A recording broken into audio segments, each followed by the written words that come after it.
ਦਿੱਲੀ ਦੇ ਸਿੰਘੂ ਬਾਰਡਰ ਤੇ ਕਿਸਾਨ ਲੀਡਰਾਂ ਨੇ ਵੱਡਾ ਐਲਾਨ ਕਰਦਿਆਂ 27 ਦਸੰਬਰ ਨੂੰ ਜਿਸ ਮੌਕੇ ਪ੍ਰਧਾਨ ਮੰਤਰੀ ਨਰਿੰਦਰ ਮੋਦੀ ਮਨ ਕੀ ਬਾਤ ਕਰਨਗੇ, ਉਸ ਮੌਕੇ ਥਾਲੀਆਂ ਖੜਕਾਉਣ ਦਾ ਸੱਦਾ ਦਿੱਤਾ ਹੈ। ਐਮਰਜੈਂਸੀ ਬੁਲੇਟਿਨ ਦੇਖਣ ਵਾਲੇ ਸਾਰੇ ਦਰਸ਼ਕਾਂ ਦਾ ਸਵਾਗਤ ਹੈ। ਮੈਂ ਹਰਸ਼ਰਨ ਕੌਰ। ਅੱਜ ਸਿੰਘੂ ਬਾਰਡਰ ਤੇ ਕਿਸਾਨਾਂ ਦੀ ਅਹਿਮ ਮੀਟਿੰਗ ਹੋਈ ਹੈ। ਸੰਯੁਕਤ ਕਿਸਾਨ ਮੋਰਚੇ ਦੇ ਸਾਰੇ ਲੀਡਰਾਂ ਦੀ। ਉਸ ਤੋਂ ਬਾਅਦ ਕਿਸਾਨਾਂ ਨੇ ਹੁਣੇ ਪ੍ਰੈਸ ਕਾਨਫਰੰਸ ਨੂੰ ਸੰਬੋਧਨ ਕੀਤਾ ਹੈ। ਇਸ ਦਰਮਿਆਨ ਜਗਜੀਤ ਸਿੰਘ ਡੱਲੇਵਾਲ ਨੇ ਪ੍ਰੈਸ ਕਾਨਫਰੰਸ ਨੂੰ ਸੰਬੋਧਨ ਕਰਦਿਆਂ ਦੱਸਿਆ ਕਿ 27 ਦਸੰਬਰ ਨੂੰ ਅਸੀਂ ਪ੍ਰਧਾਨ ਮੰਤਰੀ ਨਰਿੰਦਰ ਮੋਦੀ ਦੇ ਮਨ ਕੀ ਬਾਤ ਦੇ ਮੌਕੇ ਪੂਰੇ ਦੇਸ਼ ਨੂੰ ਥਾਲੀਆਂ ਖੜਕਾਉਣ ਦਾ ਸੱਦਾ ਦਿੰਦੇ ਹਾਂ।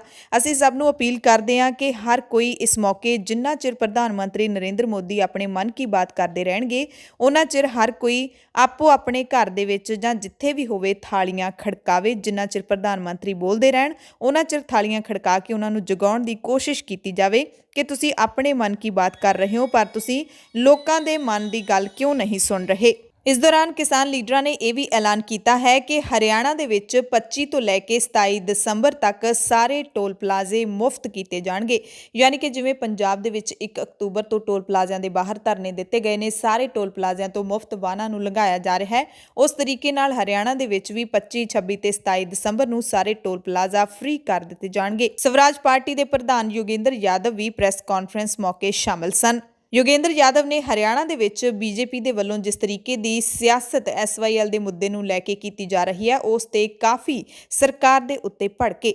ਯੋਗੇਂਦਰ ਯਾਦਵ ਨੇ ਕਿਹਾ ਹੈ ਕਿ ਸਰਕਾਰ ਨੂੰ ਅਜਿਹੀਆਂ ਕੋਝੀਆਂ ਚਾਲਾਂ ਨਹੀਂ ਚੱਲਣੀਆਂ ਚਾਹੀਦੀਆਂ। ਇਸ ਮੌਕੇ ਯੋਗੇਂਦਰ ਯਾਦਵ ਨੇ ਇਹ ਵੀ ਐਲਾਨ ਕੀਤਾ ਕਿ ਅਸੀਂ ਕੱਲ ਤੋਂ 24 ਘੰਟਿਆਂ ਲਈ ਭੁੱਖ ਹੜਤਾਲ ਸਟਾਰਟ ਕਰ ਰਹੇ ਹਾਂ। ਕਿਸਾਨ ਲੀਡਰਾਂ ਨੇ ਪੰਜਾਬੀ ਗਾਇਕਾਂ ਅਤੇ ਪੰਜਾਬ ਦੇ ਵਿੱਚ ਆੜ੍ਹਤੀਆਂ ਦੇ ਘਰਾਂ ਦੇ ਉੱਤੇ ਇਨਕਮ ਟੈਕਸ ਵਿਭਾਗ ਦੀ ਜੋ ਛਾਪੇਮਾਰੀ ਕੀਤੀ ਜਾ ਰਹੀ ਹੈ, ਉਸ ਦੀ ਸਖਤ ਸ਼ਬਦਾਂ ਵਿੱਚ ਨਿਖੇਧੀ ਕੀਤੀ ਹੈ।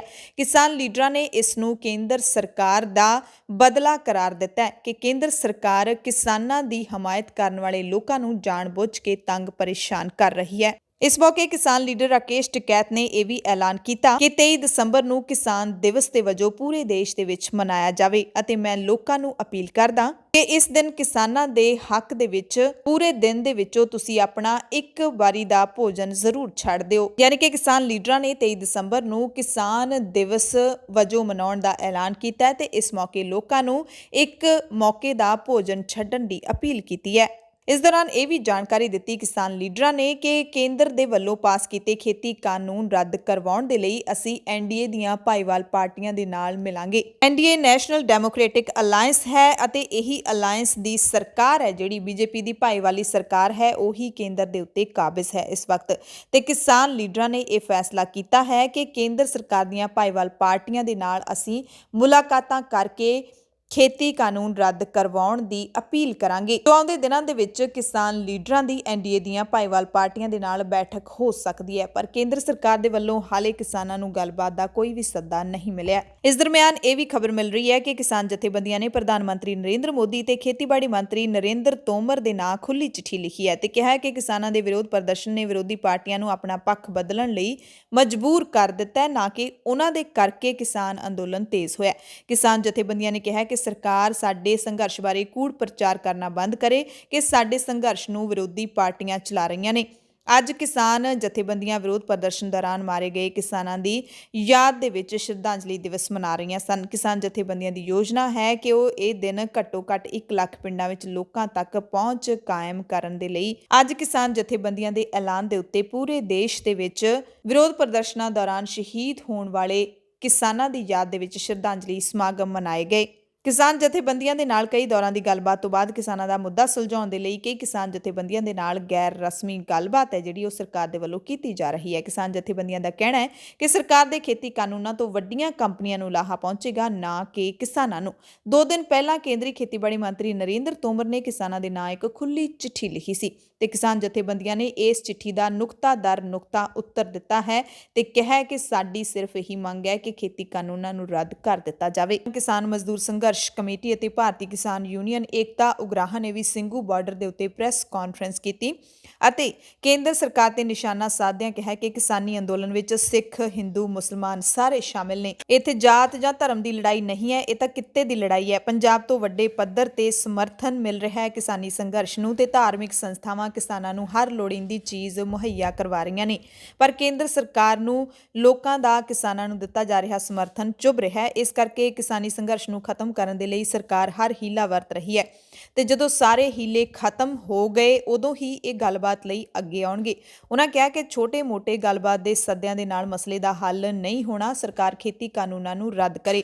ਖੇਤੀ ਕਾਨੂੰਨ ਰੱਦ ਕਰਨ ਤੋਂ ਇਲਾਵਾ ਹੋਰ ਕੋਈ ਵੀ ਪੋਲਾ ਸਮਝੌਤਾ ਅਸੀਂ ਸਵੀਕਾਰ ਨਹੀਂ ਕਰਾਂਗੇ। ਇਸੇ ਦਰਮਿਆਨ ਦੋਵੇਂ ਲੀਡਰਾਂ ਨੇ, ਦੋਵੇਂ ਜਥੇਬੰਦੀਆਂ ਦੇ ਲੀਡਰ ਸਰਵਣ ਸਿੰਘ ਪੰਧੇਰ ਅਤੇ ਜੋਗਿੰਦਰ ਸਿੰਘ ਉਗਰਾਹਾਂ ਨੇ ਇਹ ਵੀ ਐਲਾਨ ਕੀਤਾ ਕਿ ਦਿੱਲੀ ਦੇ ਗੁਰੂ ਤੇਗ ਬਹਾਦਰ ਮੈਮੋਰੀਅਲ ਦੇ ਵਿੱਚ ਸ਼ਾਮ 5:45 ਵਜੇ ਮੋਮਬੱਤੀਆਂ ਚਲਾ ਕੇ ਕਿਸਾਨੀ ਅੰਦੋਲਨ ਵਿੱਚ ਸ਼ਹੀਦ ਹੋਏ ਕਿਸਾਨਾਂ ਨੂੰ ਸਮਰਪਿਤ ਮੋਮਬੱਤੀ ਮਾਰਚ ਕੱਢਿਆ ਜਾਏਗਾ। ਤੇ ਕਿਸਾਨਾਂ ਦੇ ਇਸ ਐਲਾਨ ਨੂੰ ਸਿਰ ਮੱਥੇ ਮੰਨਦਿਆਂ ਦਿੱਲੀ ਦੇ ਗੁਰੂ ਤੇਗ ਬਹਾਦਰ ਮੈਮੋਰੀਅਲ ਦੇ ਵਿੱਚ ਸ਼ਾਮ 5:45 ਵਜੇ ਮੋਮਬੱਤੀਆਂ ਬਾਲ ਕੇ ਕਿਸਾਨੀ ਅੰਦੋਲਨ ਵਿੱਚ ਸ਼ਹੀਦ ਹੋਏ ਕਿਸਾਨਾਂ ਨੂੰ ਸ਼ਰਧਾਂਜਲੀ ਦਿੱਤੀ ਗਈ। ਅੱਜ ਪੂਰੇ ਦੇਸ਼ ਦੇ ਵਿੱਚ ਹਰ ਪਿੰਡ ਦੇ ਵਿੱਚ, ਹਰ ਸ਼ਹਿਰ ਦੇ ਵਿੱਚ ਕਿਸਾਨੀ ਸੰਘਰਸ਼ ਦੌਰਾਨ ਸ਼ਹੀਦ ਹੋਣ ਵਾਲੇ ਕਿਸਾਨਾਂ ਨੂੰ ਯਾਦ ਕੀਤਾ ਗਿਆ। ਪਿਛਲੇ ਦਿਨੀ ਕਿਸਾਨ ਲੀਡਰਾਂ ਨੇ ਇਸ ਦਾ ਐਲਾਨ ਕੀਤਾ ਸੀ ਕਿ ਸਵੇਰੇ 11 ਵਜੇ ਤੋਂ ਲੈ ਕੇ ਦੁਪਹਿਰੇ 1 ਵਜੇ ਤੱਕ ਸ਼ਹੀਦ ਹੋਣ ਵਾਲੇ ਕਿਸਾਨਾਂ ਨੂੰ ਸ਼ਰਧਾਂਜਲੀਆਂ ਦਿੱਤੀਆਂ ਜਾਣਗੀਆਂ ਤੇ ਇਸ ਦੇ ਨਾਲ ਹੀ ਅੰਦੋਲਨ ਨੂੰ ਹੋਰ ਤੇਜ਼ ਕਰਨ ਦਾ ਅਹਿਦ ਵੀ ਲਿਆ ਜਾਏਗਾ। ਸਵੇਰੇ 11 ਵਜੇ ਤੋਂ ਲੈ ਕੇ ਦੁਪਹਿਰੇ 1 ਵਜੇ ਤੱਕ ਦੇਸ਼ ਭਰ ਦੇ ਪਿੰਡਾਂ ਅਤੇ ਸ਼ਹਿਰਾਂ ਦੇ ਵਿੱਚ ਲੋਕਾਂ ਨੇ ਅਰਦਾਸ ਸਮਾਗਮ ਕਰਵਾ ਕੇ ਸ਼ਰਧਾਂਜਲੀ ਦਿੱਤੀ ਅਤੇ ਸ਼ਾਮ ਨੂੰ ਮੋਮਬੱਤੀਆਂ ਜਗਾ ਕੇ ਮਾਰਚ ਵੀ ਕੱਢੇ ਗਏ ਕਈ ਥਾਵਾਂ ਦੇ ਉੱਤੇ। ਦਰਅਸਲ ਜਦੋਂ ਦਾ ਕਿਸਾਨਾਂ ਦਾ ਸੰਘਰਸ਼ ਦਿੱਲੀ ਤੱਕ ਪਹੁੰਚਿਆ ਉਦੋਂ ਤੋਂ ਲੈ ਕੇ ਹੁਣ ਤੱਕ ਕਹਿ ਸਕਦੇ ਹਾਂ ਕਿ 23 ਦਿਨਾਂ ਦੇ ਵਿੱਚ 23 ਕਿਸਾਨਾਂ ਦੀ ਮੌਤ ਹੋ ਚੁੱਕੀ ਹੈ। ਇਹ ਮੌਤਾਂ ਵੱਖ-ਵੱਖ ਕਾਰਨਾਂ ਕਰਕੇ ਹੋਈਆਂ ਨੇ। ਸੜਕ ਹਾਦਸਿਆਂ ਦੇ ਵਿੱਚ ਦਿਲ ਦਾ ਦੌਰਾ ਪੈਣ ਕਾਰਨ ਕਈ ਕਿਸਾਨਾਂ ਨੇ ਕਿਸਾਨੀ ਸੰਘਰਸ਼ ਦੇ ਦੌਰਾਨ ਦਮ ਤੋੜ ਦਿੱਤਾ ਤੇ ਕਿਸਾਨ ਲੀਡਰਾਂ ਨੇ ਪਿਛਲੇ ਦਿਨੀ ਜਾਨ ਗਵਾਉਣ ਵਾਲੇ ਸਾਰੇ ਕਿਸਾਨਾਂ ਨੂੰ ਸ਼ਹੀਦ ਦਾ ਦਰਜਾ ਦਿੱਤਾ ਹੈ। ਇਹ ਵੀ ਜਾਣਕਾਰੀ ਮਿਲ ਰਹੀ ਹੈ ਕਿ ਕੇਂਦਰ ਸਰਕਾਰ ਵੱਲੋਂ ਕਿਸਾਨਾਂ ਨੂੰ ਅੱਜ ਹੀ ਗੱਲਬਾਤ ਦਾ ਸੱਦਾ ਭੇਜਿਆ ਜਾਵੇਗਾ, ਪਰ ਖਬਰਾਂ ਪੜ੍ਹਨ ਤੱਕ ਕੋਈ ਵੀ ਅਜਿਹੀ ਅਪਡੇਟ ਨਹੀਂ ਮਿਲੀ ਕਿ ਕੇਂਦਰ ਸਰਕਾਰ ਨੇ ਕਿਸਾਨਾਂ ਨੂੰ ਗੱਲਬਾਤ ਲਈ ਸੱਦਾ ਭੇਜ ਦਿੱਤਾ ਹੈ। ਪਰ ਬੀਜੇਪੀ ਦੇ ਲੀਡਰ ਸੁਰਜੀਤ ਜਿਆਣੀ ਨੇ ਇਸ ਦਾ ਦਾਅਵਾ ਕੀਤਾ ਹੈ ਕਿ 1-2 ਦਿਨਾਂ ਦੇ ਵਿੱਚ ਕੇਂਦਰ ਸਰਕਾਰ ਤੇ ਕਿਸਾਨਾਂ ਦੇ ਵਿਚਾਲੇ ਮੁੜ ਤੋਂ ਸੰਵਾਦ ਹੋ ਸਕਦਾ ਹੈ। ਜਿਆਣੀ ਨੇ ਕਿਹਾ ਕਿ ਕੇਂਦਰ ਸਰਕਾਰ ਤੇ ਕਿਸਾਨਾਂ ਵਿਚਾਲੇ ਮੀਟਿੰਗ ਵਿਗਿਆਨ ਭਵਨ ਦਿੱਲੀ ਵਿੱਚ ਹੀ ਹੋਵੇਗੀ ਤੇ ਜਿਹੜੀਆਂ ਕਿਸਾਨ ਜਥੇਬੰਦੀਆਂ ਨੂੰ ਪਹਿਲਾਂ ਸੱਦਾ ਦਿੱਤਾ ਗਿਆ ਸੀ ਉਹਨਾਂ ਨੂੰ ਹੀ ਮੁੜ ਤੋਂ ਸੱਦਾ ਦਿੱਤਾ ਜਾਏਗਾ। ਕਿਸਾਨਾਂ ਨੇ ਵੀ ਯੈਸ ਔਰ ਨੋ ਤੋਂ ਅੱਗੇ ਵਧਣ ਦਾ ਐਲਾਨ ਕੀਤਾ ਹੈ।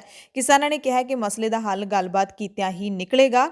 ਸਾਡੇ ਯੈਸ ਔਰ ਨੋ ਦਾ ਗਲਤ ਮਤਲਬ ਕੱਢਿਆ ਗਿਆ ਕਿਉਂਕਿ ਅਸੀਂ ਸਿਰਫ ਕੇਂਦਰ ਸਰਕਾਰ ਦੇ ਅੜੀਅਲ ਸੁਭਾਅ ਕਰਕੇ ਉਸ ਦਿਨ ਇਹ ਨੁਕਤਾ ਅਪਣਾਇਆ ਸੀ, ਕਿਉਂਕਿ ਸਰਕਾਰ ਦੇ ਵਜ਼ੀਰ ਸਾਨੂੰ ਵਾਰ-ਵਾਰ ਉਹੀ ਗੱਲਾਂ ਸਮਝਾਉਣ ਦੀ ਕੋਸ਼ਿਸ਼ ਕਰ ਰਹੇ ਸੀ ਕਿ ਕਾਨੂੰਨ ਸਹੀ ਹਨ ਤੇ ਇਹਨਾਂ ਕਾਨੂੰਨਾਂ ਦੇ ਵਿੱਚ ਜੇ ਤੁਹਾਨੂੰ ਕੋਈ ਗਲਤ ਲੱਗਦਾ ਹੈ ਤਾਂ ਸਾਨੂੰ ਦੱਸੋ, ਅਸੀਂ ਤੁਹਾਡਾ ਭਰਮ ਹੈ ਜਿਹੜਾ ਉਹ ਦੂਰ ਕਰਾਂਗੇ। ਜਿਆਣੀ ਨੇ ਕਿਹਾ ਕਿ ਕਾਨੂੰਨਾਂ ਵਿੱਚ ਸੋਧਾਂ ਹੁੰਦੀਆਂ ਰਹਿੰਦੀਆਂ ਨੇ, ਅਸੀਂ ਗੱਲਬਾਤ ਕਰਨ ਲਈ ਹਮੇਸ਼ਾ ਤਿਆਰ ਹਾਂ ਤੇ ਕੇਂਦਰ ਸਰਕਾਰ ਸ਼ੁਰੂ ਤੋਂ ਹੀ ਕਿਸਾਨਾਂ ਦੇ ਨਾਲ ਨਰਮ ਰਹੀ ਹੈ। ਤੇ ਉਧਰ ਪ੍ਰਧਾਨ ਮੰਤਰੀ ਨਰਿੰਦਰ ਮੋਦੀ ਦੀ ਅਚਾਨਕ ਸ੍ਰੀ ਗੁਰੂ ਤੇਗ ਬਹਾਦਰ ਸਾਹਿਬ ਜੀ ਦੇ ਸ਼ਹੀਦੀ ਦਿਹਾੜੇ ਤੋਂ ਦੂਸਰੇ ਦਿਨ ਦਿੱਲੀ ਦੇ ਗੁਰਦੁਆਰਾ ਰਕਾਬਗੰਜ ਸਾਹਿਬ ਵਿਖੇ ਫੇਰੀ ਕਾਫੀ ਚਰਚਾ ਦੇ ਵਿੱਚ ਰਹੀ। ਨਰਿੰਦਰ ਮੋਦੀ ਤਕਰੀਬਨ 10 ਮਿੰਟ ਤੱਕ ਗੁਰਦੁਆਰਾ ਰਕਾਬਗੰਜ ਸਾਹਿਬ ਵਿਖੇ ਰੁਕੇ। ਇਸ ਦੌਰਾਨ ਪ੍ਰਧਾਨ ਮੰਤਰੀ ਸਿੱਖ ਸੰਗਤ ਨੂੰ ਵੀ ਮਿਲੇ। ਮੋਦੀ ਨੇ ਪੰਜਾਬੀ ਭਾਸ਼ਾ ਵਿੱਚ ਟਵੀਟ ਕਰਕੇ ਖੁਦ ਇਸ ਦੀ ਜਾਣਕਾਰੀ ਦਿੱਤੀ। ਕਿਹਾ ਕਿ ਅੱਜ ਸ੍ਰੀ ਗੁਰੂ ਤੇਗ ਬਹਾਦਰ ਸਾਹਿਬ ਦੇ ਚਰਨਾਂ ਵਿੱਚ ਗੁਰਦੁਆਰਾ ਸ੍ਰੀ ਰਕਾਬਗੰਜ ਸਾਹਿਬ ਵਿਖੇ ਨਤਮਸਤਕ ਹੋਇਆ ਹਾਂ। ਗੁਰੂ ਜੀ ਨੇ ਹਿੰਦੂ ਧਰਮ ਦੀ ਰਾਖੀ ਕਰਦੇ ਹੋਏ ਆਪਣਾ ਆਪ ਵਾਰ ਕੇ ਸਰਬ ਸਾਂਝੀਵਾਲਤਾ ਦਾ ਸੁਨੇਹਾ ਦਿੱਤਾ। ਇੱਕ ਹੋਰ ਟਵੀਟ ਕੀਤਾ ਨਰਿੰਦਰ ਮੋਦੀ ਨੇ ਕਿਹਾ, ਖੁਦ ਨੂੰ ਸੁਭਾਗਾ ਮੰਨਦਾ ਹਾਂ ਜੋ ਮੈਨੂੰ ਗੁਰੂ ਜੀ ਦੇ ਚਰਨਾਂ ਵਿੱਚ ਆਨੰਦਮਈ ਸਮਾਂ ਬਿਤਾਉਣ ਦਾ ਮੌਕਾ ਮਿਲਿਆ। ਮੇਰੇ ਲਈ ਮਾਣ ਵਾਲੀ ਗੱਲ ਹੈ ਜਿਸ ਤਰ੍ਹਾਂ ਗੁਰੂ ਨਾਨਕ ਦੇਵ ਜੀ ਦਾ 550 ਸਾਲਾ ਪ੍ਰਕਾਸ਼ ਪੁਰਬ ਮਨਾਇਆ ਗਿਆ, ਉਸੇ ਤਰ੍ਹਾਂ ਹੁਣ ਗੁਰੂ ਤੇਗ ਬਹਾਦਰ ਸਾਹਿਬ ਜੀ ਦੇ 400 ਸਾਲਾ ਪ੍ਰਕਾਸ਼ ਪੁਰਬ ਦੇ ਸਮਾਗਮਾਂ ਦੀ ਸੇਵਾ ਵੀ ਮੇਰੇ ਹਿੱਸੇ ਆਈ ਹੈ। ਪ੍ਰਧਾਨ ਮੰਤਰੀ ਮੋਦੀ ਨੇ ਸ੍ਰੀ ਗੁਰੂ ਗ੍ਰੰਥ ਸਾਹਿਬ ਜੀ ਨੂੰ ਰੁਮਾਲਾ ਭੇਂਟ ਕੀਤਾ ਅਤੇ ਗੁਰੂ ਸਾਹਿਬ ਦੀ ਤਾਬਿਆ ਬੈਠੇ ਗ੍ਰੰਥੀ ਹਰਦਿਆਲ ਸਿੰਘ ਨੇ ਪ੍ਰਧਾਨ ਮੰਤਰੀ ਨੂੰ ਸਿਰੋਂ ਪਾਉ ਦਿੱਤਾ ਤੇ ਉਹਨਾਂ ਨੂੰ ਗੁਰਦੁਆਰਾ ਸਾਹਿਬ ਦਾ ਇਤਿਹਾਸ ਦੱਸਿਆ। ਨਰਿੰਦਰ ਮੋਦੀ ਨੇ ਕਿਹਾ, ਮੈਨੂੰ ਗੁਰਦੁਆਰਾ ਸਾਹਿਬ ਆ ਕੇ ਖੁਸ਼ੀ ਮਹਿਸੂਸ ਹੋਈ ਹੈ।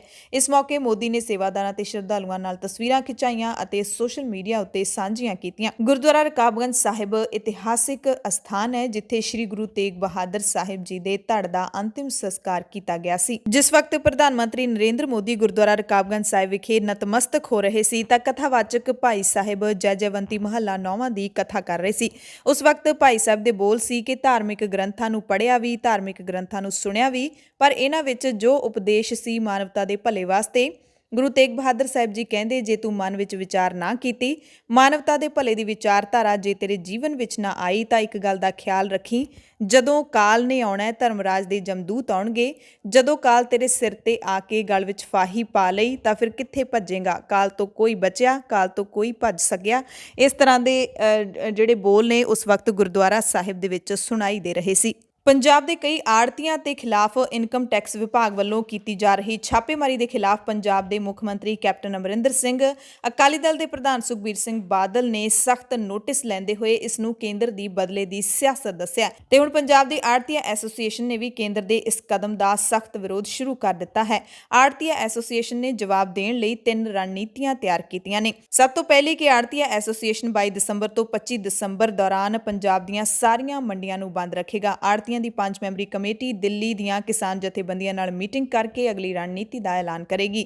ਜੇਕਰ ਹੁਣ ਰੇਡ ਹੋਈ ਤਾਂ ਸਾਰੇ ਆੜ੍ਹਤੀਏ ਇਕੱਠੇ ਹੋ ਕੇ ਆਈਟੀ ਰੇਡ ਦਾ ਵਿਰੋਧ ਕਰਨਗੇ। ਆੜ੍ਹਤੀਆ ਐਸੋਸੀਏਸ਼ਨ ਦੇ ਇੱਕ ਨੁਮਾਇੰਦੇ ਵਿਜੇ ਕਾਲੜਾ ਨੇ ਕਿਹਾ ਕਿ ਸਾਡੇ ਖਿਲਾਫ ਕੇਂਦਰ ਸਰਕਾਰ ਨੇ ਇਸ ਕਰਕੇ ਰੇਡ ਕਰਵਾਈ ਹੈ ਕਿਉਂਕਿ ਅਸੀਂ ਕਿਸਾਨਾਂ ਦਾ ਸਾਥ ਦੇ ਰਹੇ ਹਾਂ।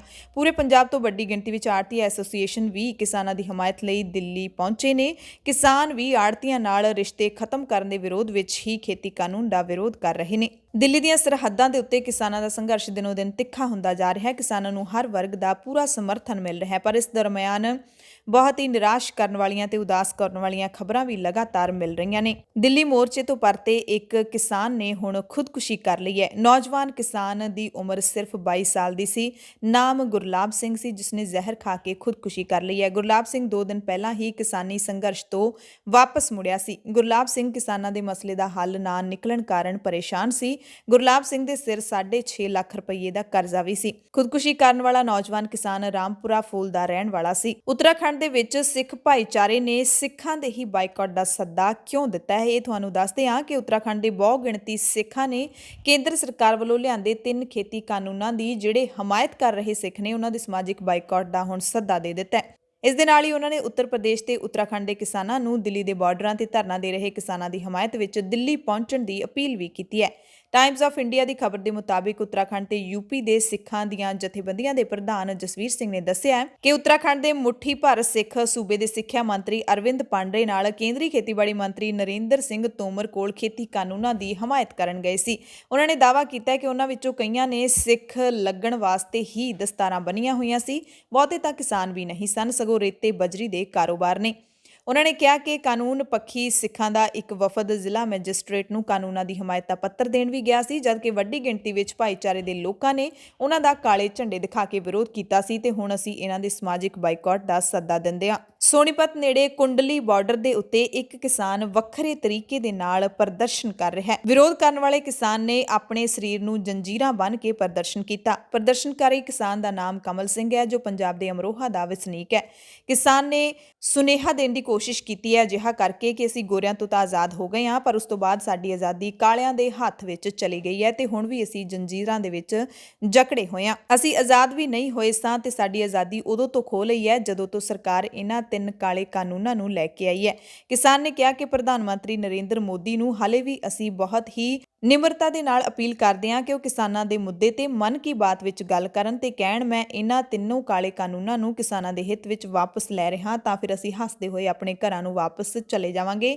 ਨਹੀਂ ਤਾਂ ਸਾਨੂੰ ਕੋਈ ਫਰਕ ਨਹੀਂ ਪੈਂਦਾ ਕਿ ਇੱਥੇ ਸਾਨੂੰ ਕਿੰਨਾ ਸਮਾਂ ਲੱਗ ਜਾਊਗਾ, ਅਸੀਂ ਇੱਥੇ ਹੀ ਬੈਠੇ ਰਹਾਂਗੇ ਜਦੋਂ ਤੱਕ ਕਾਨੂੰਨ ਰੱਦ ਨਹੀਂ ਹੋ ਜਾਂਦਾ। ਪੰਜਾਬ, ਹਰਿਆਣਾ ਜਾਂ ਫਿਰ ਦਿੱਲੀ ਜਾਂ ਫਿਰ ਦੇਸ਼ ਦੇ ਵੱਖ-ਵੱਖ ਸੂਬੇ ਸਭ ਕਿਤੇ ਕੜਾਕੇ ਦੀ ਠੰਡ ਪੈ ਰਹੀ ਹੈ। ਦਿੱਲੀ ਤਾਂ ਸ਼ਿਮਲੇ ਤੋਂ ਵੀ ਵੱਧ ਠੰਡੀ ਰਹੀ ਹੈ ਪਿਛਲੇ 2 ਦਿਨਾਂ ਦੇ ਵਿੱਚ। ਬਾਵਜੂਦ ਇਸ ਦੇ ਦਿੱਲੀ ਦੇ ਬਾਰਡਰਾਂ ਦੇ ਉੱਤੇ ਕਿਸਾਨਾਂ ਦਾ ਸੰਘਰਸ਼ ਲਗਾਤਾਰ ਮਘਿਆ ਹੋਇਆ ਹੈ। ਕੜਕਦੀ ਠੰਡ ਦੇ ਵਿੱਚ ਵੱਡੇ ਪੱਧਰ ਤੇ ਲੱਕੜ ਦੀ ਲੋੜ ਪੈ ਰਹੀ ਹੈ। ਲੱਕੜ ਦੀ ਲੋੜ ਲੰਗਰ ਬਣਾਉਣ ਵਾਸਤੇ ਵੀ ਹੈ, ਹੱਥ ਸੇਕਣ ਵਾਸਤੇ ਵੀ ਹੈ ਅਤੇ ਗਰਮ ਪਾਣੀ ਕਰਨ ਵਾਸਤੇ ਵੀ ਹੁੰਦੀ ਹੈ। ਇਸ ਨੂੰ ਧਿਆਨ ਵਿੱਚ ਰੱਖਦਿਆਂ ਪਿੰਡ ਰਾਮਗੜ੍ਹ ਦੇ ਵਾਸੀਆਂ ਨੇ ਵੱਡਾ ਉਪਰਾਲਾ ਕਰਦਿਆਂ 35 ਕੁਇੰਟਲ ਸੁੱਕੀ ਲੱਕੜ ਪਿੰਡ ਵਿੱਚੋਂ ਇਕੱਠੀ ਕੀਤੀ ਹੈ। ਭਾਰਤੀ ਕਿਸਾਨ ਯੂਨੀਅਨ ਏਕਤਾ ਉਗਰਾਹਾਂ ਨਾਲ ਜੁੜੇ ਕਿਸਾਨ ਆਗੂਆਂ ਨੇ ਦੱਸਿਆ ਕਿ ਪੂਰੇ ਪਿੰਡ ਵਿੱਚੋਂ 35 ਕੁਇੰਟਲ ਕਣਕ ਇਕੱਠੀ ਕਰਨ ਦਾ ਟੀਚਾ ਮਿਥਿਆ ਸੀ, ਪਰ ਕੁਝ ਘਰਾਂ ਤੋਂ ਹੀ ਇਹ ਟੀਚਾ ਪੂਰਾ ਹੋ ਗਿਆ। ਹੁਣ ਇਸ ਲੱਕੜ ਨੂੰ ਆਰੇ ਨਾਲ ਚਰਵਾ ਕੇ ਦਿੱਲੀ ਵੱਲ ਕੂਚ ਕੀਤਾ ਜਾਏਗਾ। ਲੱਕੜ ਦੇ ਇਸ ਵੱਡੇ ਟਰਾਲੇ ਨੂੰ ਦਿੱਲੀ ਦੇ ਟਿੱਕਰੀ ਬਾਰਡਰ ਤੇ ਭੇਜਿਆ ਜਾਏਗਾ। ਸੋ ਪੰਜਾਬ ਦਾ ਹੀ ਨਹੀਂ, ਦੇਸ਼ ਦੇ ਵੱਖ-ਵੱਖ ਸੂਬਿਆਂ ਦਾ ਬੱਚਾ ਖੇਤੀ ਕਾਨੂੰਨਾਂ ਦਾ ਵਿਰੋਧ ਕਰ ਰਿਹਾ ਹੈ, ਪਰ ਪੰਜਾਬ ਦਾ ਰਾਜ ਗਾਇਕ ਖੇਤੀ ਕਾਨੂੰਨਾਂ ਦੇ ਹੱਕ ਵਿੱਚ ਹੇਕ ਲਾ ਰਿਹਾ ਹੈ। ਬੀਜੇਪੀ ਦੇ ਸੰਸਦ ਮੈਂਬਰ ਤੇ ਪੰਜਾਬੀ ਗਾਇਕ ਹੰਸਰਾਜ ਹੰਸ ਆਪਣੇ ਪਾਰਲੀਮਾਨੀ ਹਲਕੇ ਉੱਤਰ ਪੱਛਮੀ ਦਿੱਲੀ ਦੇ ਹਰਿਆਣਾ ਨਾਲ ਲੱਗਦੇ ਪਿੰਡਾਂ ਦੇ ਵਿੱਚ 3 ਖੇਤੀ ਕਾਨੂੰਨਾਂ ਦੇ ਲਾਭ ਤੋਂ ਲੋਕਾਂ ਨੂੰ ਜਾਣੂ ਕਰਵਾਉਣ ਪਹੁੰਚ ਰਹੇ ਨੇ। ਹੰਸ ਦੇ ਦੱਖਣੀ ਦਿੱਲੀ ਦੇ ਹਮਰੁਤਬਾ ਰਮੇਸ਼ ਬਿਧੂਰੀ ਨੇ ਵੀ ਅੱਜ ਆਪਣੇ ਹਲਕੇ ਦੇ ਜੈਤਪੁਰ, ਬਦਰਪੁਰ, ਮਿੱਠਾਪੁਰ ਤੇ ਮੁਲਾਰਬੰਦ ਸਮੇਤ ਕਈ ਪਿੰਡਾਂ ਦੇ ਵਿੱਚ ਕਿਸਾਨ ਕਾਨੂੰਨ ਕਲਿਆਣ ਸਮਰਥਨ ਯਾਤਰਾ ਕੱਢੀ। ਹੰਸਰਾਜ ਨੇ ਨਰੇਲਾ, ਬਵਾਨਾ ਤੇ ਮੁੰਡਕਾ ਸਮੇਤ ਆਪਣੇ ਹਲਕੇ ਦੇ ਪਿੰਡੂ ਇਲਾਕਿਆਂ ਦਾ ਦੌਰਾ ਕੀਤਾ ਅਤੇ ਕੇਂਦਰੀ ਖੇਤੀਬਾੜੀ ਮੰਤਰੀ ਨਰਿੰਦਰ ਤੋਮਰ ਵੱਲੋਂ ਹਾਲ ਹੀ ਵਿੱਚ ਪ੍ਰਦਰਸ਼ਨਕਾਰੀ ਕਿਸਾਨਾਂ ਨੂੰ ਭੇਜੀ ਚਿੱਠੀ ਬਾਰੇ ਜਾਣਕਾਰੀ ਦਿੱਤੀ। ਹੰਸ ਨੇ ਕਿਹਾ, ਹਰਿਆਣਾ ਦੀ ਸਰਹੱਦ ਨਾਲ ਲੱਗਦੀ ਉੱਤਰ ਪੱਛਮੀ ਦਿੱਲੀ ਵਿੱਚ ਲਗਭਗ 100 ਪਿੰਡ ਨੇ ਤੇ ਕਿਸਾਨਾਂ ਨੂੰ ਕਾਨੂੰਨ ਦੇ ਫਾਇਦੇ ਸਮਝਣ ਲਈ ਤੋਮਰ ਦੀ ਚਿੱਠੀ ਪੜ੍ਹਨੀ ਚਾਹੀਦੀ ਹੈ। ਹੰਸ ਨੇ ਕਿਹਾ, ਕਿਸਾਨੀ ਦੇ ਨਵੇਂ ਕਾਨੂੰਨ ਕਿਸਾਨਾਂ ਦੇ ਲਈ ਲਾਭਕਾਰੀ ਨੇ ਤੇ ਕੁਝ ਲੋਕ ਮੌਜੂਦਾ ਸਥਿਤੀ ਦਾ ਫਾਇਦਾ ਚੁੱਕ ਰਹੇ ਨੇ। ਮੈਨੂੰ ਯਕੀਨ ਹੈ ਜਦੋਂ ਇਹ ਪਰਚਾ ਕਿਸਾਨਾਂ ਤੱਕ ਪਹੁੰਚੇਗਾ ਉਹ ਇਸ ਨੂੰ ਪੜ੍ਹਨਗੇ ਤਾਂ ਮਾਹੌਲ ਸਕਾਰਾਤਮਕ ਹੋ ਜਾਏਗਾ। ਪਰ ਜਦੋਂ ਤੋਂ ਨਰਿੰਦਰ ਤੋਮਰ ਨੇ ਕਿਸਾਨਾਂ ਨੂੰ ਇਹ ਖੁੱਲੀ ਚਿੱਠੀ ਲਿਖੀ ਹੈ, ਸਿਰਫ ਕਿਸਾਨ ਲੀਡਰਾਂ ਨੇ ਹੀ ਨਹੀਂ ਬਲਕਿ ਆਮ ਕਿਸਾਨਾਂ ਨੇ ਵੀ ਇਸ ਚਿੱਠੀ ਨੂੰ ਇਨ-ਬਿਨ ਪੜ੍ਹਿਆ ਹੈ ਅਤੇ ਉਸ ਚਿੱਠੀ ਦੇ ਵਿੱਚ ਨਰਿੰਦਰ ਤੋਮਰ ਵੱਡੇ ਵਪਾਰੀਆਂ ਦੀ ਹਮਾਇਤ ਕਰਦੇ ਦਿਖਾਈ ਦੇ ਰਹੇ ਨੇ ਅਤੇ ਖੇਤੀ ਕਾਨੂੰਨਾਂ ਦੀ ਵੀ ਲਗਾਤਾਰ ਹਮਾਇਤ ਕਰ ਰਹੇ ਨੇ। ਕਿਸਾਨੀ ਸੰਘਰਸ਼ ਨੂੰ ਤਾਰਪੀਡੋ ਕਰਨ ਦੇ ਲਈ ਹਕੂਮਤ ਕਿੰਨੀ ਕਾਲੀ ਹੈ, ਇਸ ਦੀਆਂ ਕਈ ਮਿਸਾਲਾਂ ਮਿਲ ਚੁੱਕੀਆਂ ਨੇ। ਪਹਿਲੀ ਮਿਸਾਲ ਆੜਤੀਆ ਐਸੋਸੀਏਸ਼ਨ ਦੇ ਖਿਲਾਫ ਇਨਕਮ ਟੈਕਸ ਦੀ ਕਾਰਵਾਈ ਤੇ ਦੂਸਰੀ ਖਬਰ ਸੰਗਰੂਰ ਤੋਂ ਮਿਲ ਰਹੀ ਹੈ, ਜਿੱਥੇ ਐਸਡੀਐਮ ਨੇ ਟੈਂਟ ਵਾਲਿਆਂ ਨੂੰ ਕਿਸੇ ਵੀ ਧਰਨੇ ਲਈ ਟੈਂਟ ਅਤੇ ਹੋਰ ਸਾਜ਼ੋ ਸਮਾਨ ਨਾ ਦੇਣ ਦੀਆਂ ਸਖਤ ਹਦਾਇਤਾਂ ਜਾਰੀ ਕੀਤੀਆਂ ਨੇ। ਬੱਬਨਦੀਪ ਸਿੰਘ ਵਾਲੀਆ ਉਪ ਮੰਡਲ ਮੈਜਿਸਟ੍ਰੇਟ ਸੰਗਰੂਰ ਦੇ ਵੱਲੋਂ ਸਬ ਡਿਵੀਜ਼ਨ ਸੰਗਰੂਰ ਦੇ ਅਧਿਕਾਰੀਆਂ ਅਤੇ ਪੈਲਸਾਂ, ਟੈਂਟ ਹਾਊਸ, ਡੀਜੇ ਮਾਲਕਾਂ ਦੇ ਨਾਲ ਮੀਟਿੰਗ ਕੀਤੀ ਗਈ। ਮੀਟਿੰਗ ਦੇ ਵਿੱਚ ਟੈਂਟ ਮਾਲਕਾਂ ਨੂੰ ਹਦਾਇਤ ਦਿੱਤੀ ਗਈ ਕਿ ਕਿਸੇ ਵੀ ਤਰ੍ਹਾਂ ਦੇ ਨਿਕਲਣ ਵਾਲੇ ਜਲੂਸ, ਰੈਲੀਆਂ, ਧਰਨੇ ਵਾਲਿਆਂ ਨੂੰ ਉਪ ਮੰਡਲ ਮੈਜਿਸਟ੍ਰੇਟ ਦਫ਼ਤਰ ਸੰਗਰੂਰ ਵੱਲੋਂ ਮਨਜ਼ੂਰੀ ਲਏ ਬਿਨਾਂ ਟੈਂਟ ਜਾਂ ਸਾਊਂਡ ਡੀਜੇ ਦਾ ਸਮਾਨ ਨਾ ਦਿੱਤਾ ਜਾਵੇ। ਜੇਕਰ ਕਿਸੇ ਵੀ ਟੈਂਟ ਜਾਂ ਸਾਊਂਡ ਡੀਜੇ ਮਾਲਕ ਨੇ ਬਿਨਾਂ ਮਨਜ਼ੂਰੀ ਲਏ ਸਮਾਨ ਮਸ਼ੀਨਰੀ ਦਿੱਤੀ ਤਾਂ ਉਹ ਹੋਣ ਵਾਲੀ ਕਾਨੂੰਨੀ ਕਾਰਵਾਈ ਦੇ ਖੁਦ ਜ਼ਿੰਮੇਵਾਰ ਹੋਣਗੇ। ਜੇਕਰ ਮਨਜ਼ੂਰੀ ਲੈ ਕੇ ਸਾਊਂਡ ਜਾਂ ਡੀਜੇ ਲਾਇਆ ਜਾਂਦਾ ਹੈ ਤਾਂ ਉਸ ਦੀ ਆਵਾਜ਼ ਨਿਯਮਾਂ ਦੇ ਮੁਤਾਬਿਕ ਸੀਮਿਤ ਰੱਖਣਗੇ ਤੇ ਮਨਜ਼ੂਰੀ ਵਿੱਚ ਦਿੱਤੇ ਗਏ ਟਾਈਮ ਦੇ ਮੁਤਾਬਿਕ ਆਪਣਾ ਸਾਊਂਡ ਨਿਯਮਾਂ ਮੁਤਾਬਿਕ ਬੰਦ ਕਰਨ ਦੇ ਪਾਬੰਦ ਹੋਣਗੇ। ਪੈਲਸ ਵਾਲਿਆਂ ਨੂੰ ਕਿਹਾ ਗਿਆ ਕਿ ਉਹ ਪੈਲਸ ਦੇ ਅੰਦਰ ਬਣੇ ਖੁੱਲੇ ਗਰਾਊਂਡ ਦੇ ਵਿੱਚ ਸਾਊਂਡ ਸਿਸਟਮ ਨਹੀਂ ਲਾਉਣਗੇ ਤੇ ਪੈਲਸ ਦੇ ਅੰਦਰ ਸਾਊਂਡ ਸਿਸਟਮ ਦੀ ਆਵਾਜ਼ ਨੂੰ ਨਿਯਮਾਂ ਦੇ ਮੁਤਾਬਿਕ ਸੀਮਿਤ ਰੱਖਣਗੇ। ਇਸ ਤੋਂ ਇਲਾਵਾ ਸਾਰਿਆਂ ਨੂੰ ਕੋਵਿਡ-19 ਦੀਆਂ ਹਦਾਇਤਾਂ ਦੀ ਇਨ-ਬਿਨ ਪਾਲਣਾ ਕਰਨ ਦੀ ਹਦਾਇਤ ਵੀ ਦਿੱਤੀ ਗਈ ਹੈ। ਹਾਲਾਂਕਿ ਇਹ ਮੀਟਿੰਗ 2 ਦਸੰਬਰ ਨੂੰ ਕੀਤੀ ਗਈ ਸੀ ਅਤੇ ਚਿੱਠੀ 9 ਦਸੰਬਰ ਨੂੰ ਕੱਢੀ ਗਈ ਹੈ ਤੇ ਹੁਣ ਇਹ ਸੋਸ਼ਲ ਮੀਡੀਆ ਦੇ ਵਿੱਚ ਵਾਇਰਲ ਹੋ ਰਹੀ ਹੈ। ਸੋ ਸਵਾਲ ਉੱਠ ਰਹੇ ਨੇ ਕਿ ਪੰਜਾਬ ਸਰਕਾਰ ਦੇ ਇਹ ਨੁਮਾਇੰਦੇ ਕਿਸ ਦੇ ਹੁਕਮਾਂ ਦੇ ਉੱਤੇ ਅਜਿਹੇ ਹੁਕਮ ਜਾਰੀ ਕਰ ਰਹੇ ਨੇ। ਪਟਿਆਲਾ ਦੇ ਵਿੱਚ ਪੁਲਿਸ ਨੇ ਈਟੀਟੀ ਅਤੇ ਟੈਟ ਪਾਸ ਬੇਰੁਜ਼ਗਾਰ ਅਧਿਆਪਕਾਂ ਦੇ ਉੱਤੇ ਲਾਠੀ ਚਾਰਜ ਤੋਂ ਬਾਅਦ ਲੀਡਰਾਂ ਦੇ ਸਣੇ 150 ਤੋਂ ਵੱਧ ਕਾਰਕੁਨ ਚੁੱਕ ਲਏ। ਅੱਜ ਪਟਿਆਲਾ ਪੁਲਿਸ ਨੇ ਈਟੀਟੀ ਅਤੇ ਟੈਟ ਪਾਸ ਬੇਰੁਜ਼ਗਾਰ ਅਧਿਆਪਕਾਂ ਦੇ ਲੀਡਰਾਂ ਨੂੰ ਲਾਠੀ ਚਾਰਜ ਕਰਨ ਤੋਂ ਬਾਅਦ ਗ੍ਰਿਫਤਾਰ ਕਰ ਲਿਆ। ਪੁਲਿਸ ਨੇ ਸੂਬਾ ਪ੍ਰਧਾਨ ਦੀਪਕ ਕੰਬੋਜ, ਨਿਰਮਲ ਜ਼ੀਰਾ, ਜਰਨੈਲ ਸੰਗਰੂਰ ਦੀਪ ਅਮਨ ਸਮੇਤ 150 ਤੋਂ ਵੱਧ ਬੇਰੁਜ਼ਗਾਰਾਂ ਨੂੰ ਗ੍ਰਿਫਤਾਰ ਕੀਤਾ। ਬੇਰੁਜ਼ਗਾਰ ਅਧਿਆਪਕ ਕੱਲ ਤੋਂ ਸ਼ਹਿਰ ਦੇ ਪੋਲੋ ਗਰਾਊਂਡ ਨੇੜੇ ਪ੍ਰਦਰਸ਼ਨ ਕਰ ਰਹੇ ਸੀ। ਅਧਿਆਪਕਾਂ ਨੇ ਸਾਰੀ ਰਾਤ ਇਸ ਥਾਂ ਤੇ ਮੁਜ਼ਾਹਰਾ ਕੀਤਾ। ਪ੍ਰਦਰਸ਼ਨਕਾਰੀਆਂ ਵਿੱਚ ਬਹੁ ਗਿਣਤੀ ਔਰਤਾਂ ਦੀ ਹੈ। ਸੀਨੀਅਰ ਪੁਲਿਸ ਅਧਿਕਾਰੀ ਅੱਜ ਸਵੇਰੇ ਪ੍ਰਦਰਸ਼ਨਕਾਰੀਆਂ ਨੂੰ ਮਿਲੇ ਅਤੇ ਧਰਨਾਕਾਰੀਆਂ ਨੂੰ ਖਦੇੜਨ ਦੀ ਕੋਸ਼ਿਸ਼ ਵੀ ਕੀਤੀ। ਪੁਲਿਸ ਨੇ ਅਧਿਆਪਕਾਂ ਦੇ ਖਿਲਾਫ ਜਨਤਕ ਜਾਇਦਾਦ ਨੂੰ ਨੁਕਸਾਨ ਪਹੁੰਚਾਉਣ ਦਾ ਕੇਸ ਵੀ ਦਰਜ ਕੀਤਾ ਹੈ। ਆਮ ਆਦਮੀ ਪਾਰਟੀ ਦੇ ਕੌਮੀ ਪ੍ਰਧਾਨ ਅਰਵਿੰਦ ਕੇਜਰੀਵਾਲ ਨੇ ਵੀ 2022 ਵਿੱਚ ਪੰਜਾਬ ਵਿਧਾਨ ਸਭਾ ਚੋਣਾਂ ਦੀਆਂ ਤਿਆਰੀਆਂ ਖਿੱਚ ਦਿੱਤੀਆਂ ਨੇ। ਇਸ ਦੌਰਾਨ ਆਪ ਦੇ ਵੱਲੋਂ ਦਿੱਲੀ ਦੇ ਤੇਜ਼ ਤਰਾਰ ਨੌਜਵਾਨ ਲੀਡਰ ਨੂੰ ਪੰਜਾਬ ਦੀ ਵੱਡੀ ਜ਼ਿੰਮੇਵਾਰੀ ਦਿੱਤੀ ਗਈ ਹੈ। ਦਿੱਲੀ ਦੇ ਰਜਿੰਦਰ ਨਗਰ ਤੋਂ ਵਿਧਾਇਕ ਤੇ ਦਿੱਲੀ ਜਲ ਬੋਰਡ ਦੇ ਵਾਈਸ ਚੇਅਰਮੈਨ ਰਾਘਵ ਚੱਡਾ ਨੂੰ ਪੰਜਾਬ ਆਪ ਦਾ ਸਹਿ ਪ੍ਰਭਾਰੀ ਬਣਾ ਦਿੱਤਾ ਗਿਆ। ਰਾਘਵ ਚੱਡਾ ਕੇਜਰੀਵਾਲ ਦੇ ਕਾਫੀ ਕਰੀਬੀ ਨੇ, ਪਰ ਪਿਛਲੀਆਂ ਵਿਧਾਨ ਸਭਾ ਚੋਣਾਂ ਦੇ ਦਰਮਿਆਨ ਰਾਘਵ ਚੱਡਾ ਦੇ ਨਾਲ ਪੰਜਾਬੀਆਂ ਦੇ ਕਾਫੀ ਮਨਮੁਟਾਵ ਰਹੇ ਨੇ। ਰਾਘਵ ਚੱਡਾ ਨੇ ਦਿੱਲੀ ਸਰਹੱਦ ਦੇ ਉੱਤੇ ਕਿਸਾਨਾਂ ਦੇ ਨਾਲ ਵੀ ਕਈ ਵਾਰ ਜਾ ਕੇ ਮੁਲਾਕਾਤ ਕੀਤੀ ਹੈ। ਇਸ ਤੋਂ ਪਹਿਲਾਂ ਪਾਰਟੀ ਨੇ ਤਿਲਕ ਨਗਰ ਤੋਂ 3 ਵਾਰ ਵਿਧਾਇਕ ਜਰਨੈਲ ਸਿੰਘ ਨੂੰ ਪੰਜਾਬ ਦਾ ਪ੍ਰਧਾਨ ਬਣਾਇਆ ਸੀ। 2017 ਵਿੱਚ ਪਾਰਟੀ ਨੇ ਸੰਜੇ ਸਿੰਘ ਨੂੰ ਪੰਜਾਬ ਦੀ ਕਮਾਨ ਸੌਂਪੀ ਸੀ, ਪਰ ਸੰਜੇ ਸਿੰਘ ਤੇ ਉਹਨਾਂ ਦੀ ਟੀਮ ਨੂੰ ਲੈ ਕੇ ਪੰਜਾਬ ਦੇ ਲੀਡਰਾਂ ਦੇ ਵਿੱਚ ਕਾਫੀ ਨਾਰਾਜ਼ਗੀ ਸੀ ਤੇ ਹੁਣ ਪਾਰਟੀ ਨੇ ਦਿੱਲੀ ਦੇ 2 ਪੰਜਾਬੀ ਲੀਡਰਾਂ ਨੂੰ 2022 ਦੇ ਲਈ ਵੱਡੀ ਜ਼ਿੰਮੇਵਾਰੀ ਸੌਂਪ ਦਿੱਤੀ ਹੈ। ਰਾਘਵ ਚੱਡਾ ਦੇ ਲਈ ਹੁਣ ਸਭ ਤੋਂ ਵੱਡੀ ਚੁਣੌਤੀ ਪਾਰਟੀ ਨੂੰ ਇੱਕ ਝੰਡੇ ਥੱਲੇ ਇਕੱਠਾ ਕਰਨ ਦੀ ਹੋਏਗੀ। ਪੱਛਮੀ ਬੰਗਾਲ ਦੇ ਵਿੱਚ 2021 ਦੇ ਵਿੱਚ ਵਿਧਾਨ ਸਭਾ ਚੋਣਾਂ ਹੋਣੀਆਂ ਨੇ ਤੇ ਕੇਂਦਰ ਸਰਕਾਰ ਪੱਛਮੀ ਬੰਗਾਲ ਨੂੰ ਹਥਿਆਉਣ ਦੇ ਲਈ ਤਰਲੋ ਮੱਛੀ ਹੋ ਰਹੀ ਹੈ। 2 ਦਿਨਾਂ ਦੇ ਲਈ ਬੰਗਾਲ ਦੌਰੇ ਤੇ ਪਹੁੰਚੇ ਕੇਂਦਰੀ ਗ੍ਰਹਿ ਮੰਤਰੀ ਅਮਿਤ ਸ਼ਾਹ ਨੇ ਕੱਲ੍ਹ ਮਿਦਨਾਪੁਰ ਦੇ ਵਿੱਚ ਇੱਕ ਰੈਲੀ ਨੂੰ ਸੰਬੋਧਨ ਕੀਤਾ। ਰੈਲੀ ਦੇ ਵਿੱਚ ਪੱਛਮੀ ਬੰਗਾਲ ਦੀ ਮੁੱਖ ਮੰਤਰੀ ਮਮਤਾ ਬੈਨਰਜੀ ਨੂੰ ਸੰਬੋਧਨ ਕਰਦੇ ਹੋਏ ਸ਼ਾਹ ਨੇ ਸੁਭੇਂਦੂ ਅਧਿਕਾਰ ਨੂੰ ਬੀਜੇਪੀ ਦੇ ਵਿੱਚ ਸ਼ਾਮਲ ਕਰਦਿਆਂ ਝਟਕਾ ਦੇ ਦਿੱਤਾ। ਸੁਭੇਂਦੂ ਨੂੰ ਅਧਿਕਾਰਿਤ ਤੌਰ ਤੇ ਭਾਜਪਾ 'ਚ ਸ਼ਾਮਲ ਕਰਨ ਤੋਂ ਬਾਅਦ ਸ਼ਾਹ ਨੇ ਰੈਲੀ ਨੂੰ ਸੰਬੋਧਨ ਕਰਦਿਆਂ ਤ੍ਰਿਣਮੂਲ ਕਾਂਗਰਸ ਤੇ ਮਮਤਾ ਬੈਨਰਜੀ ਤੇ ਜ਼ੋਰਦਾਰ ਨਿਸ਼ਾਨਾ ਸਾਧਿਆ। ਸ਼ਾਹ ਨੇ ਕਿਹਾ, ਜਿਹੜੇ ਲੋਕ ਅੱਜ ਬੀਜੇਪੀ 'ਚ ਆ ਰਹੇ ਨੇ ਉਹ ਮਾਂ ਮਾਟੀ ਮਾਨੁਸ਼ ਦੇ ਨਾਅਰੇ ਨਾਲ ਆਏ ਨੇ, ਪਰ ਮਮਤਾ ਦੀਦੀ ਸਰਕਾਰ ਨੇ ਮਾਂ ਮਾਟੀ ਮਾਨੁਸ਼ ਦੇ ਨਾਅਰੇ ਨੂੰ ਟੋਲਬਾਜ਼ੀ, ਤੁਸ਼ਟੀਕਰਨ ਤੇ ਭਤੀਜਾਬਾਦ ਦੇ ਵਿੱਚ ਬਦਲ ਦਿੱਤਾ। ਸ਼ਾਹ ਨੇ ਦਾਅਵਾ ਕੀਤਾ ਕਿ ਇੱਕ ਸੰਸਦ ਮੈਂਬਰ ਤੇ 9 ਵਿਧਾਇਕਾਂ ਸਮੇਤ ਕਈ ਲੀਡਰ ਬੀਜੇਪੀ ਵਿੱਚ ਸ਼ਾਮਿਲ ਹੋ ਚੁੱਕੇ ਨੇ ਤੇ ਸ਼ਾਹ ਨੇ ਮਮਤਾ ਬੈਨਰਜੀ ਨੂੰ ਸੁਨੇਹਾ ਭੇਜਦਿਆਂ ਕਿਹਾ ਕਿ ਇਹ ਤਾਂ ਹਾਲੇ ਸ਼ੁਰੂਆਤ ਹੈ, ਜਦੋਂ ਚੋਣਾਂ ਆਉਣਗੀਆਂ ਤਾਂ ਮਮਤਾ ਦੀਦੀ ਤੁਸੀਂ ਇਕੱਲੇ ਰਹਿ ਜਾਓਗੇ। ਅੱਜ ਸਵੇਰੇ ਜੰਮੂ ਸ਼੍ਰੀਨਗਰ ਰਾਸ਼ਟਰੀ ਰਾਜਮਾਰਗ ਤੇ ਆਵਾਜਾਈ ਮੁੜ ਚਾਲੂ ਹੋ ਗਈ। ਰਾਮਬਨ ਜ਼ਿਲ੍ਹੇ ਦੇ ਵਿੱਚ ਵੱਡੀ ਗਿਣਤੀ ਦੇ ਵਿੱਚ ਢਹਿ ਡਿੱਗਣ ਕਾਰਨ 270 ਕਿਲੋਮੀਟਰ ਲੰਬੇ ਇਸ ਹਾਈਵੇ ਤੇ 14 ਘੰਟਿਆਂ ਦੇ ਲਈ ਆਵਾਜਾਈ ਬੰਦ ਰਹੀ ਸੀ। ਦੇਸ਼ ਅਤੇ ਦੁਨੀਆ ਦੇ ਵਿੱਚ 20 ਦਸੰਬਰ ਨੂੰ ਬਹੁਤ ਸਾਰੀਆਂ ਅਜਿਹੀਆਂ ਘਟਨਾਵਾਂ ਵਾਪਰੀਆਂ ਨੇ ਜੋ ਇਤਿਹਾਸ ਦੇ ਪੰਨਿਆਂ ਵਿੱਚ ਦਰਜ ਰਹਿਣਗੀਆਂ, ਪਰ ਇਹ ਦਿਨ ਭਾਰਤ ਦੇ ਨੌਜਵਾਨਾਂ ਲਈ ਬਹੁਤ ਖਾਸ ਹੈ। ਇਸੇ ਦਿਨ ਸਾਲ 1988 ਦੇ ਵਿੱਚ ਸੰਸਦ ਨੇ ਸੰਵਿਧਾਨਕ ਸੋਧ ਦੇ ਜ਼ਰੀਏ ਵੋਟ ਪਾਉਣ ਦੀ ਉਮਰ 21 ਤੋਂ ਘਟਾ ਕੇ 18 ਸਾਲ ਕਰਨ ਦੇ ਬਿੱਲ ਨੂੰ ਮਨਜ਼ੂਰੀ ਦਿੱਤੀ ਸੀ। ਜੰਮੂ ਕਸ਼ਮੀਰ ਤੋਂ ਖਬਰ ਹੈ, ਜਿੱਥੇ ਐਨਫੋਰਸਮੈਂਟ ਡਾਇਰੈਕਟੋਰੇਟ ਯਾਨੀ ਈਡੀ ਨੇ Jammu Kashmir cricket association money laundering ਮਾਮਲੇ ਵਿੱਚ ਸਾਬਕਾ ਮੁੱਖ ਮੰਤਰੀ ਫਾਰੂਕ ਅਬਦੁੱਲਾ ਦੀ 11 ਕਰੋੜ 86 ਲੱਖ ਦੀ ਜਾਇਦਾਦ ਜ਼ਬਤ ਕਰ ਲਈ ਹੈ। ਈਡੀ ਦੀ ਟੀਮ ਨੈਸ਼ਨਲ ਕਾਨਫਰੰਸ ਦੇ ਨੇਤਾ ਖਿਲਾਫ ਕਥਿਤ ਵਿੱਤੀ ਬੇਨਿਯਮੀਆਂ ਦੇ ਮਾਮਲਿਆਂ ਦੀ ਜਾਂਚ ਕਰ ਰਹੀ ਹੈ। ਇਹ ਸਾਰੇ ਮਾਮਲੇ ਜੰਮੂ ਕਸ਼ਮੀਰ ਕ੍ਰਿਕਟ ਐਸੋਸੀਏਸ਼ਨ ਦੇ ਵਿੱਚ ਵਿੱਤੀ ਬੇਨਿਯਮੀਆਂ ਦੇ ਨਾਲ ਸੰਬੰਧਿਤ ਨੇ। 2018 ਵਿੱਚ ਸੀਬੀਆਈ ਨੇ ਫਾਰੂਕ ਅਬਦੁੱਲਾ ਤੇ 3 ਹੋਰ ਲੋਕਾਂ ਖਿਲਾਫ ਦੋਸ਼ ਪੱਤਰ ਦਾਇਰ ਕੀਤਾ ਸੀ। ਜੰਮੂ ਕਸ਼ਮੀਰ ਕ੍ਰਿਕਟ ਐਸੋਸੀਏਸ਼ਨ ਦੇ ਵਿੱਚ ਇਹ ਕੇਸ 2002 ਤੋਂ 2011 ਦਰਮਿਆਨ ਲਗਭਗ 43 ਕਰੋੜ 69 ਲੱਖ ਕਥਿਤ ਬੇਨਿਯਮੀਆਂ ਦੇ ਨਾਲ ਸੰਬੰਧਿਤ ਹੈ। ਈਡੀ ਨੇ ਦਾਅਵਾ ਕੀਤਾ ਕਿ 2006 ਤੇ 12 ਦੇ ਵਿੱਚ ਫਾਰੂਕ ਅਬਦੁੱਲਾ ਨੇ ਆਪਣੀਆਂ ਸ਼ਕਤੀਆਂ ਦੀ ਦੁਰਵਰਤੋਂ ਕਰਦਿਆਂ ਜੇਕੇਸੀਏ ਫੰਡਾਂ ਦੀ ਦੁਰਵਰਤੋਂ ਕੀਤੀ। ਏਜੰਸੀ ਦਾ ਦਾਅਵਾ ਹੈ ਕਿ ਕਥਿਤ ਤੌਰ ਤੇ 45 ਕਰੋੜ ਤੋਂ ਵੱਧ ਦੀ ਰਕਮ ਤੇ ਹੱਥ ਸਾਫ਼ ਕੀਤਾ ਗਿਆ।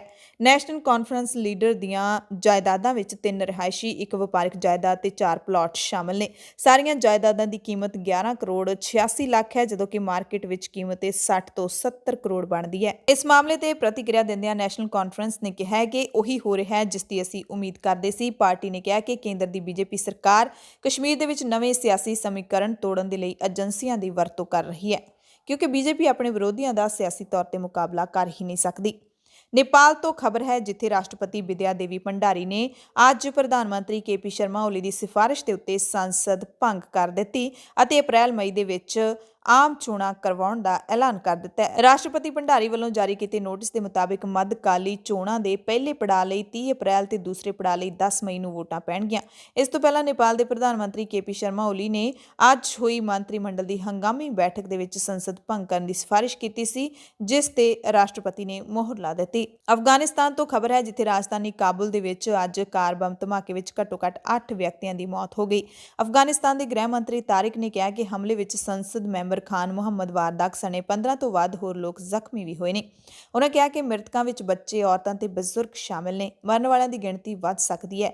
ਇਹ ਹਮਲਾ ਉਸ ਵਕਤ ਵਾਪਰਿਆ ਜਦੋਂ ਸੰਸਦ ਮੈਂਬਰ ਦਾ ਕਾਫਲਾ ਕਾਬੁਲ ਦੇ ਖੌਸ਼ਲਲ ਖਾਨ ਖੇਤਰ ਵਿੱਚ ਚੌਰਾਹੇ ਤੋਂ ਲੰਘ ਰਿਹਾ ਸੀ। ਐਮਰਜੈਂਸੀ ਬੁਲੇਟਿਨ ਦੇਖਣ ਵਾਲੇ ਸਾਰੇ ਦਰਸ਼ਕਾਂ ਦਾ ਧੰਨਵਾਦ।